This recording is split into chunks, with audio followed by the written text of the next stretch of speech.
could have just eaten a $50 bill, because that's essentially what happened.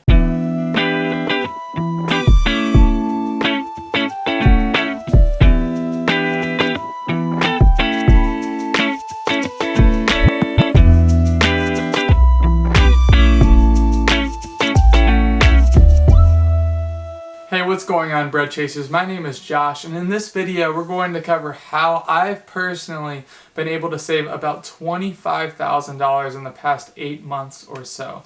And that might not seem like a lot of money to some people, but I certainly think that this is a big step in the right direction. So follow along. Today I'm going to be sharing some tips, tricks, and strategies, because I understand that it can be very difficult to actually save money. It's easy to say, hey, I'm going to start saving money, but then life happens and perhaps you find it's actually more difficult than you think. So let's just jump right into this video. I'll be continuing to talk a lot about financial freedom, online business, investing, and entrepreneurship. So if you're new here, consider subscribing and leave a like if you find anything in this video to be helpful to you. When you're trying to save money, there's 3 initial things that we need to consider. The first one is setting long-term goals. So understand where we want to be in 12 months from now, 5 years from now, 10 years from now. Just a general idea of where you want to be. Are you looking to be financially free, not worrying about paying for the essentials of life? We're going to get into that. Or are you looking to just build up your savings for more stability? Do you want to be a millionaire, a multi-millionaire? It's important to have these, medium to long-term goals.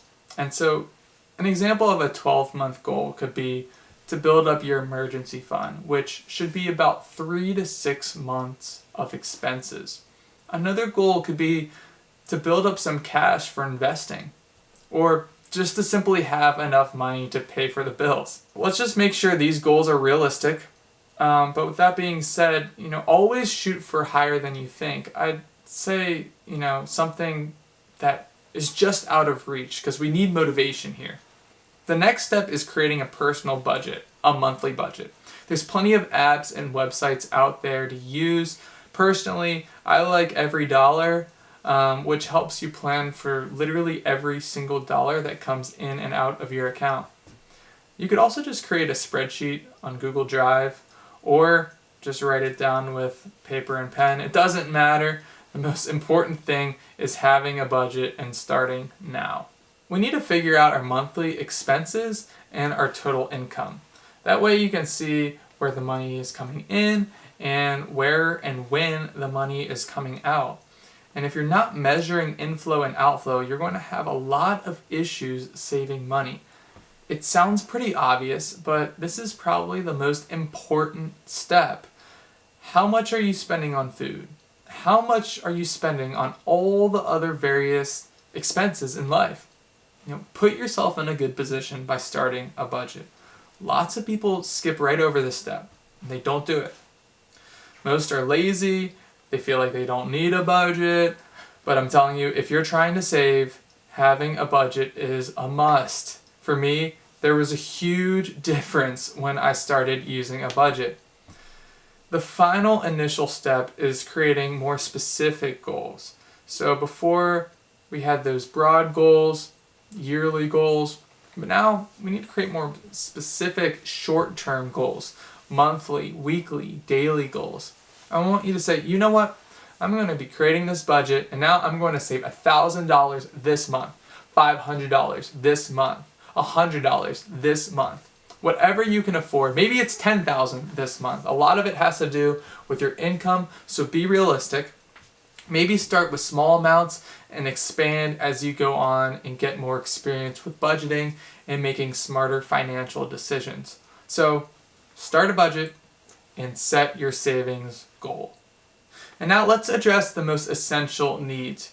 You could probably argue there's a few others, but I think these are the most important. We're going to talk about each of them.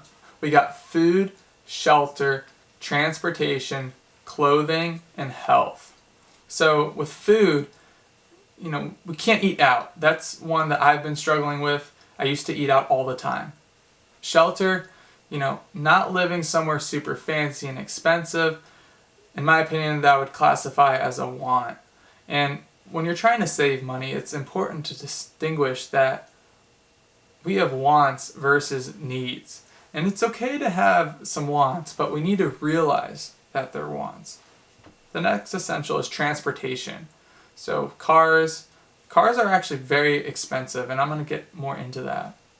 Clothing is another essential, but you probably have enough clothes in your closet. And finally, health. Good health is essential. And so those 5 things seem to be the most essential needs in my opinion, and these are all things you simply have to pay for. It's just, making smarter decisions about, what's a want versus what's a need. Here's a quick tip that I've been implementing into my life to deal with these wants. That is having a threshold on any impulse purchasing. So if I find myself at the store or on Amazon and I'm about to drop anything over $100, I have a rule that I must sleep on it and wait 24 hours before I can make that purchase. Now, your threshold can be $100 like mine, or it could be $300, or it could be $50. It depends. The point is that you save yourself a lot of money from stopping all impulsive decision making. This works great at the mall because let's say you're about to buy a really nice expensive watch. This method actually forces you to leave the store and think about it. We all know how marketing works, and businesses prey on impulsive decision making. There's sales, discounts that entice customers to buy stuff that they probably never actually intended on buying. So getting yourself out of that environment or closing out that Amazon tab for 24 hours before making a big purchase really helps get yourself under control. Another big strategy, and probably one of the most effective, is setting up automatic transfers from your bank. So you can have money flowing into a main account and then get a percentage automatically distributed to other accounts. So for example, you can set it up so that automatically 25% of your income, or 35% or 50% of your income goes directly into savings or an investment account. Now, the remaining percentage can be used for the cost of living. So paying for rent, mortgage, food, health expenses, or any of the other essential expenses that you may have. So you may change up these percentages yourself. Maybe start with automatically withdrawing 10 to 20%. This is very important to do because with automatic withdrawals, it automatically saves money for you. The moment you have income, you can have like 30% go into savings, investments, IRAs. You don't even get to touch it. And you don't have to physically make any transfers. This is a big step. The way you should look at it is say, hey, I'm not making 100%. I'm only making 50% of this income.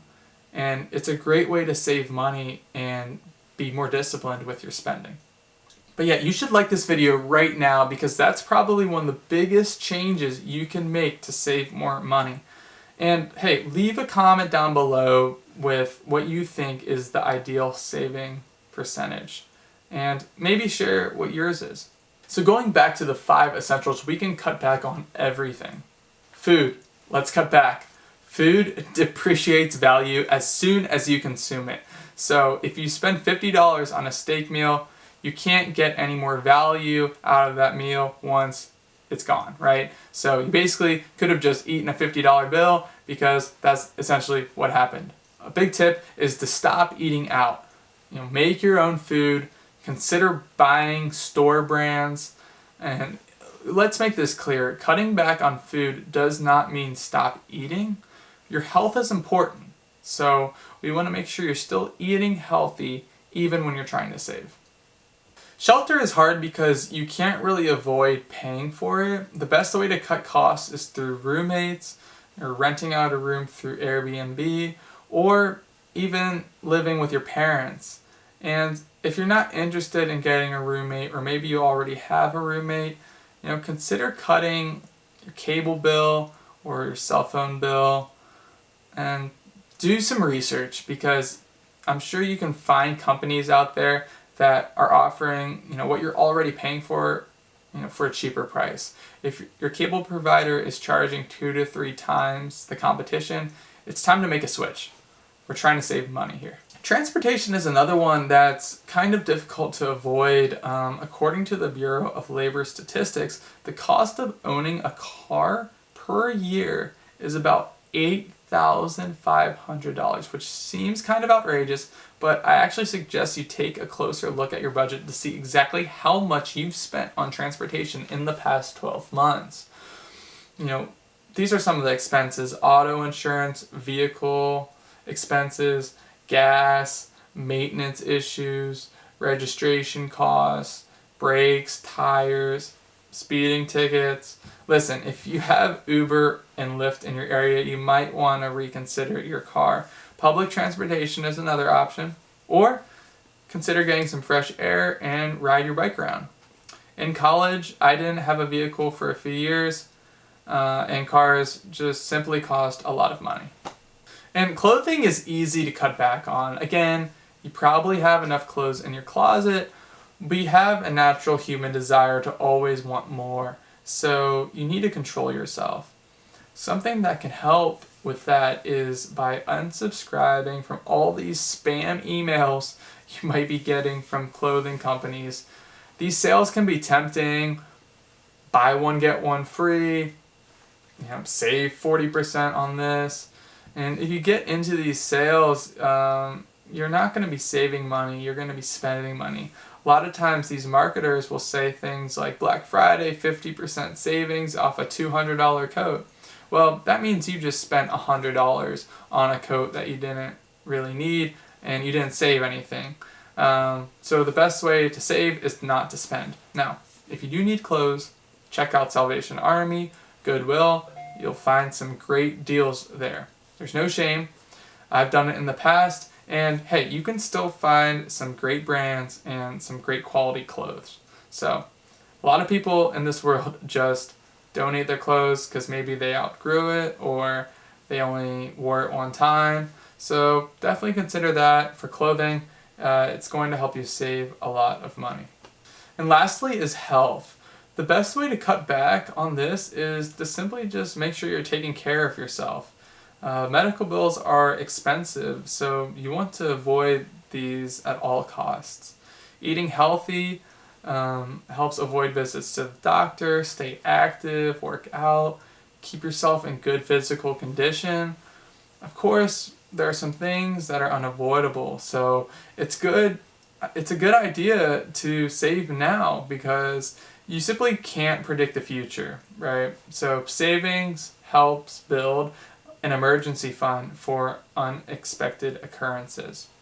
So that's pretty much it for this video. These tips and tricks work. I've been using these for the past year and have seen great results. Again, please like this video if you found anything to be helpful. I want to hear what you have to say, so please leave a comment if you have any questions, and I will see you in the next video.